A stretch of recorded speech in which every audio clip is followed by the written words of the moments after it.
So for our guest, I just want you to know that this morning I'm going to be doing my sermon through spoken word. So you aren't confused. We do a little things different here at Cornerstone. So here we meet again with another prediction. So listen up, because I'm going to need your undivided attention. I invite you to have a seat at the table, and I hope that you will stay, but I know some of you won't be able. So sit back, relax, and maybe we can wash your feet. But open your hearts and minds, because this journey is not for the weak. They say that life begins at the beginning of discomfort. With fair warning, the spoken word is just that. Feet. Now, let's begin with these dirty feet that Jesus washed because he was just so meek. It was customary for the lower servant to wash the feet of the guest. But if it was up to the disciples, they would have asked Jesus for another request. Let's be real, none of the disciples were interested in washing each other's feet. But for Jesus, they would have easily turned meek, because surely they do what the master say, or is it until he walks away? But why? Because they trust him, they respect him, or simply because they love him? But I'm supposed to love you too. But washing your feet is just something I can't seem to do. I mean, really, me bow down to you? Put your dirty feet in my hand and make you feel new? Now, wouldn't me doing that be an admission of inferiority? I'll take my chances of being equal like the majority. I mean, really, me lower myself to make you feel elevated? Wash off the hurt and pain of your day until your stresses are faded? Giving you peace to set your mind at ease. Now, wouldn't that be a beautiful moment to seize? But I can't help you with your problems. I got problems of my own. I can't help you carry your burden. I know I've heard this somewhere before, but I can't be certain. Maybe like the Good Samaritan, helping you when others think that I'm supposed to be your enemy. Surely I'm not like the priest of the Levite, walking away because you're no kin to me. See, we have a complexity of always wanting to be greater than the other. So much so that it was even disputed at the Last Supper. See, the disciples couldn't even enjoy this holy sacrament, wondering if Jesus was going to say who was the greatest and what that moment would have meant. But doesn't that sound familiar? We too are like the disciples, just in a new era.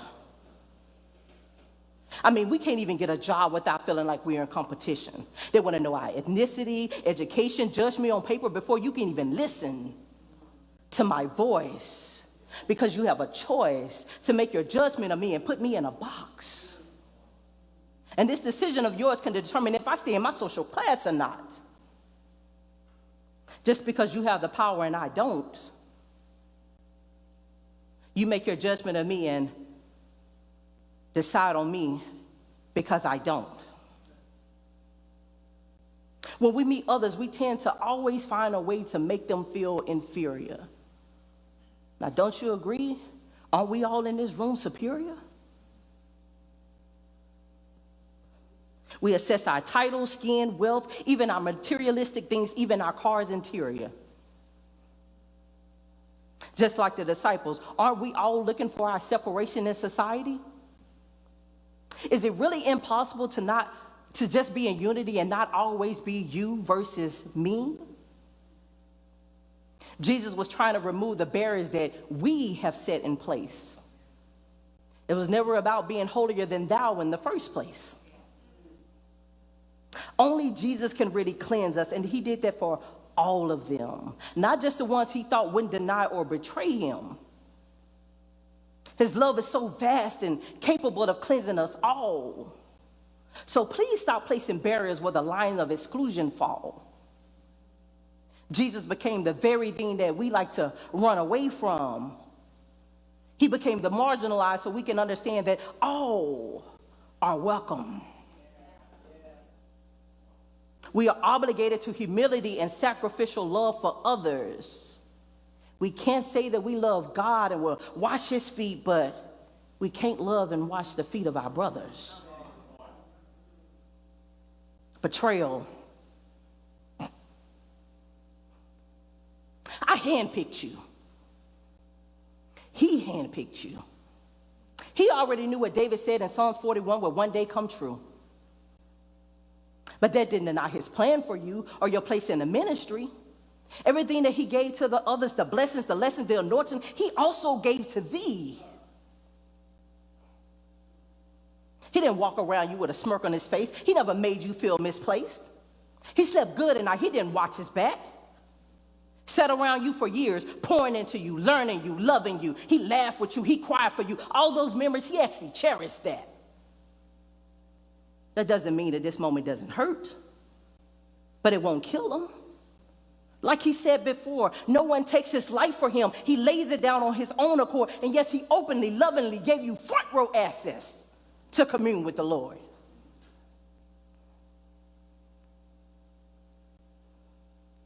I honestly feel bad for you because you're just fulfilling prophecy.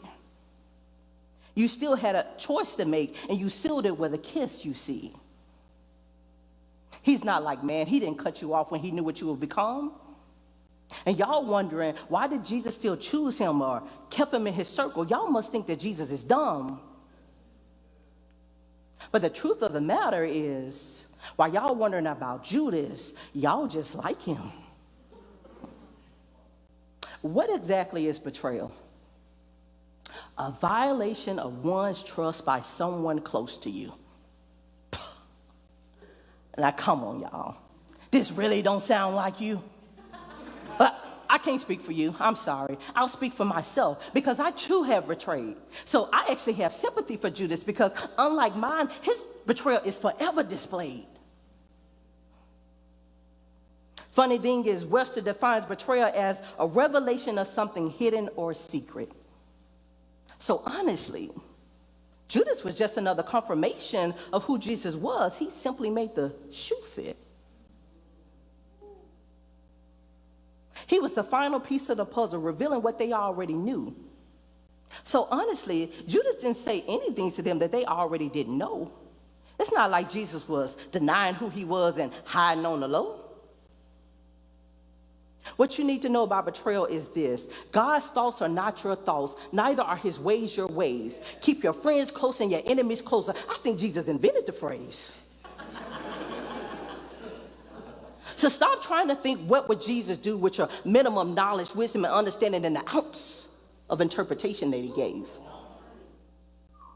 If it was up to us, we would have been kicked Judas out. Peter and some of the others too. But what would they have gained?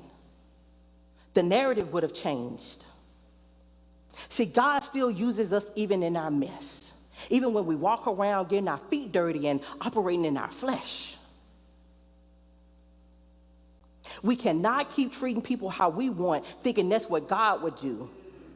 Saying God doesn't like this or that because that's what we would do. He can do whatever he wants. He said, exceedingly abundantly above all that you can ask or think. So think. Like, really think. God would not turn away a heart that is desperate for him.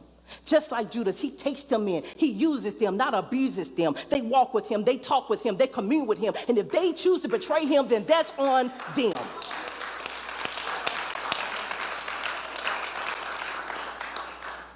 But please stop putting a barrier between God and the people that we assume are just another Judas.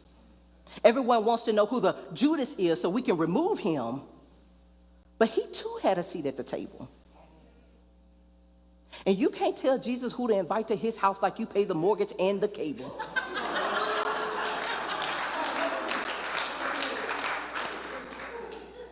While you wondering about who's going to betray him so you can put him on blast, we letting the same devil use us, and he's sitting back and he laughs.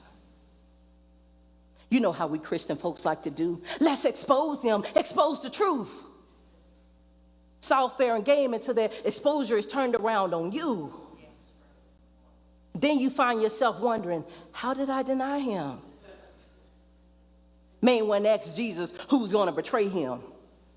Stirring up mess, trying to put this boy on blast. All the while Peter denies right around the corner and it's coming as fast. But that's how it be. While you focus on who's trying to betray Jesus, you forget that you too have a problem. Oh, I forgot. I'm sorry. You're the one Jesus loved. You're just so sovereign. You can walk through life with people who will betray you. At some point, the separation will come. That doesn't mean that you're weak, you're a pushover, or you're simply dumb. Until then, you love like Jesus loved Judas. Remember, our goal as Christians means that we act, behave, and love like us. The Trinity, that is.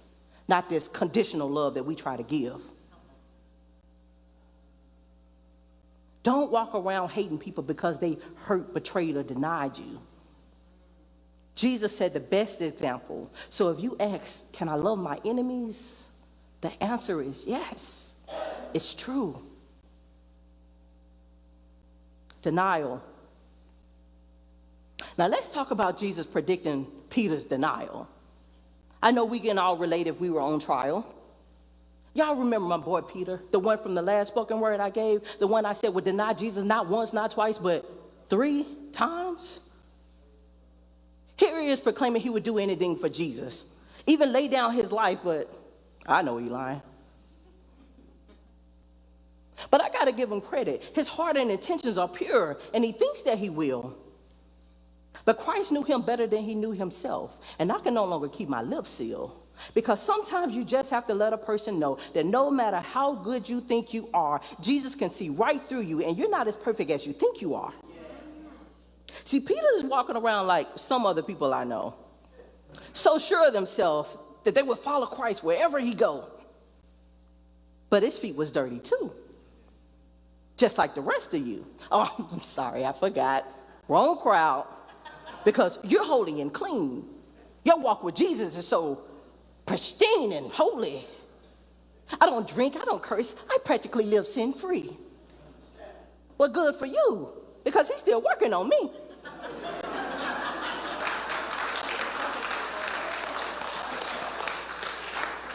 Acting like Peter, he wash your feet and you want your hand and head as well.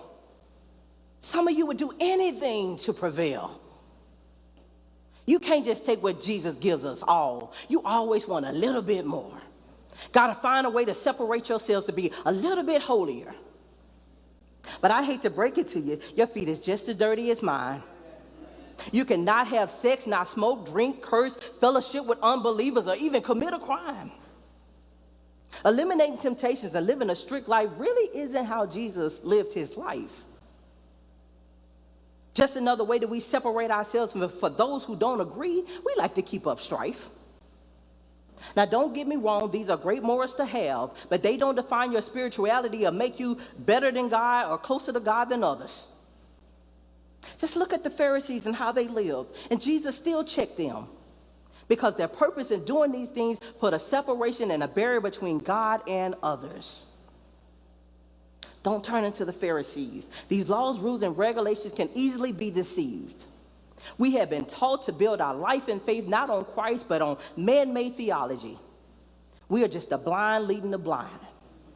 Now, don't get me wrong. I believe in God and theology. I just rather build my life not on Christ and not a book debated upon by men and their ideology. We all have our own interpretation based on our knowledge, culture, society, failures, and life situations. How I perceive things may not be the same as you. We all have our differences and biases, and some even engulfed in struggles given based on our hue. It's like looking at an illusion. I see a face turn forward, you see a face turn sideways. You want to force me to see it your way, and I want to force you to see it my way. But why we just can't agree that maybe it's both our ways or maybe not our ways at all. But we rather stay mad at each other and separate and assisting in this Christianity fall. I don't like how you do things, so I start my own church. When we could have stayed at the table, regardless if our feelings was hurt. Don't be like Peter thinking you would never deny Christ. How do you deny Christ, you say? You live a holy life. If you walk through the doors right now, and black people over here and white people over here, what would you say? I'll give you a minute to soak that in a bit. You probably would sit with feel more comfortable, which is probably your same race as if they're more lovable. Oh, I forgot. You don't see color. Everybody's a sister or a brother. Well, let me tell you, color sees you and every single door that you decide to slide on through. But why do we do that? Why do we conform to the norm? Because it's safe? Or is history just so hard to erase? Sometimes I can walk through a door and I can hear a pin drop. And trust me, it's not because I'm just so hot.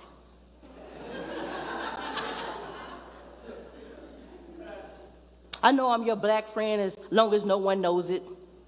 But when your white friends ask who I am, oh, just somebody I work with. Can you invite me to dinner with grandma and grandpa? Or is that where we draw the line? Because I'm taking it too far. I can't change my skin. I'm sorry I was born like this. And regardless of the challenges I face, I wouldn't change it if I had one wish. Oh, I heard this too. From almost every LGBTQIA. I forgot. You can't be born gay. It's a choice is what they always say. It's not so much as they were born gay. They were simply born to love, and they're doing just that. We've all tried to conform to the standards of society or what was presented as right and wrong, and that's a fact. You look at gays and all you see is the aspect of sex, sin, and abomination. You simply judge them right off back just by their appearance with no hesitation. But love is more than sex. In fact, I couldn't find sex anywhere in 1 Corinthians 13. And James, I know you preached a little bit on that last Sunday. Did you find it anywhere when you read it? Exactly. So that's why I think this message is so profound here in John 13. Next topic, let's talk about misogyny. You men will listen to anyone except me. Some of you but don't believe in women working, being bosses, and God forbid a woman pastor. The world is doomed and utterly a disaster. You undermine them, underestimate them, when quite frankly, their ability to work just as hard as you intimidates you. Because it challenges you beyond where some of you want to go. And anything that makes them feel greater than you takes a jab at your ego. But let me get this straight. I can birth you into this world. I can train and teach you everything you need to know. And then when you turn 18, I can no longer say anything. Make that make sense. But you rather a rock cry out in my place. While you leading from the front, the women are in the back taking all the blunts. You men like to emotionally and verbally abuse when your manhood is challenged until it becomes physical. And I'm not making this up. I've seen it. I lived it. So for me, it's quite literal. Instead of trying to crush my soul and make me beneath you, maybe if you bring me alongside of you, I can help elevate you. When we overlook people because of their race, we deny Christ straight to his face. When we deny women their rights, we're saying God didn't give you the same light to shine bright. Every time we deny somebody from the LGBTQIA, we deny God, saying he didn't make you that way. I forgot, you love the person, hate the sin. But if you see me as sin and you hate sin, then you hate me. So you don't truly love me, you tolerate me. But truly loving me with me, you are patient and kind. Not trying to change me and tell me lies about what God thinks about me by brainwashing my mind. Love keeps no record of wrong, so why do we constantly tell people that their life is wrong? Love keeps no record of wrong. I just said that, my bad. But you love them. Or are we just quoting scriptures and songs? Love always protects, so why do we choose who we neglect? Love does not dishonor others, so why is it okay when we dishonor our sisters and brothers?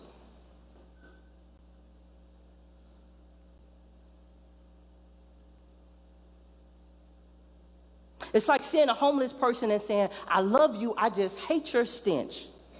I would let you in my car, in my house, but I cringe at every time you flinch. If only you could get clean first. I could help you out and quench your thirst. But I can't be seen with you.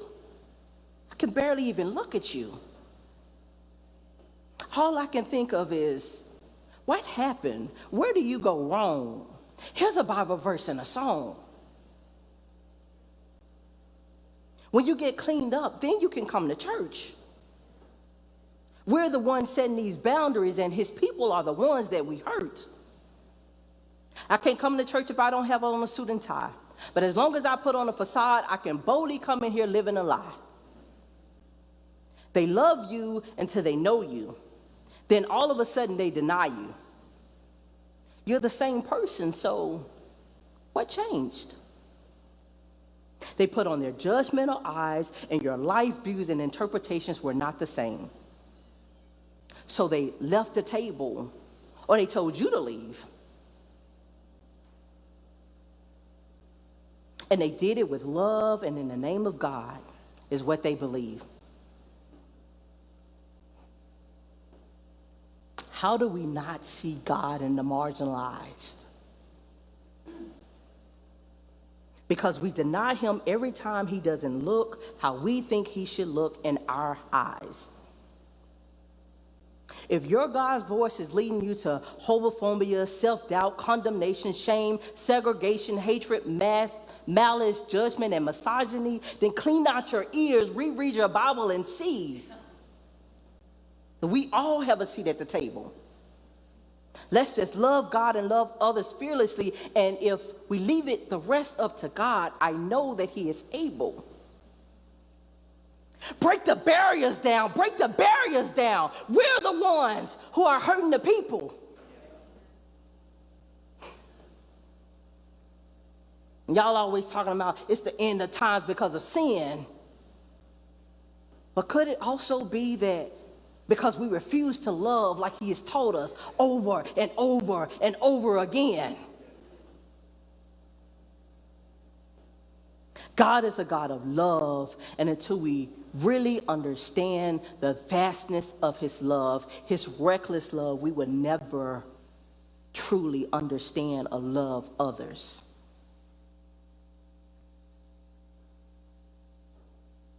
Can love really conquer all?